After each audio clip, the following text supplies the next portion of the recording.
What is contractors' pollution liability and why do you need it? Today we're going to answer that question.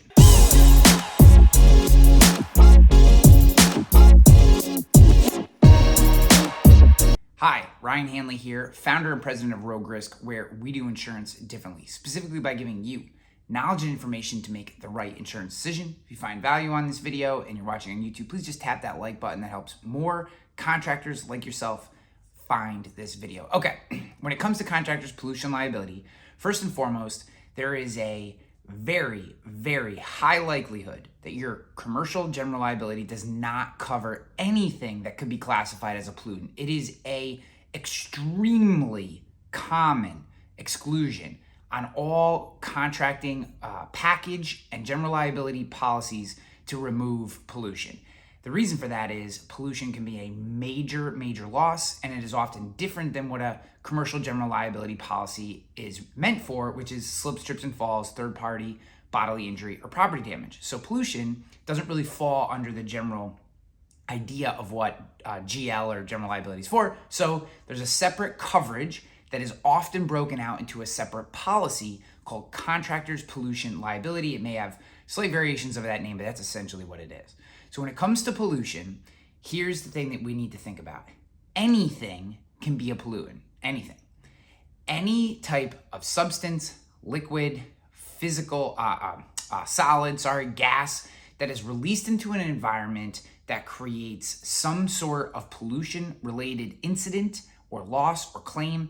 This could be, the common example you get is milk, right? No one would think of milk as a pollutant, but in a very famous claim back in the 90s, a large transportation vehicle carrying milk tipped over, spilt into a water system, and caused tens of millions of dollars in damage from milk getting into the water system. And no one would initially think of milk as a pollutant. Okay, so maybe you don't transport milk. You're like, Ryan, that's not a good example. Let's think about something a little more close to home. Let's take an HVAC contractor. If you set up a system that you're installing a new HVAC system, whether that's AC, heating, whatever, and you put that system in and it leaks gas into an environment, or it creates potentially mold or mildew damage, or water seeps into an area that could be, again, anything that is a foreign substance in an environment that can be classified as a pollutant is going to be excluded under your standard policy. So a lot of HVAC contractors unknowingly are operating without coverage for pollutants when they do have a fairly significant potential pollution claim exposure.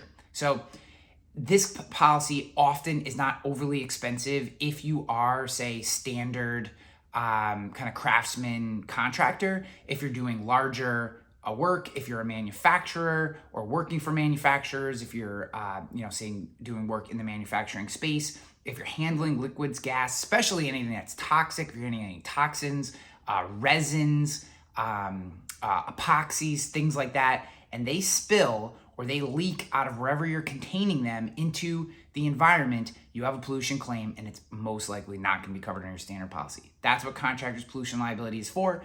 If you need help with one of these policies, if you're worried about this coverage, if you're being asked for this coverage by a client, reach out to us. Best way to do that is via phone, 518-960-6600. That's 518-960-6600. You can also reach out to us by email, gorogue@𝗨𝗏risk.com. So that's gorogue, all one word, @𝗨𝗏risk.com. You can visit us online at 𝗨𝗏risk.com, or I'm sure there's a link or a button somewhere around this video that'll let you contact us.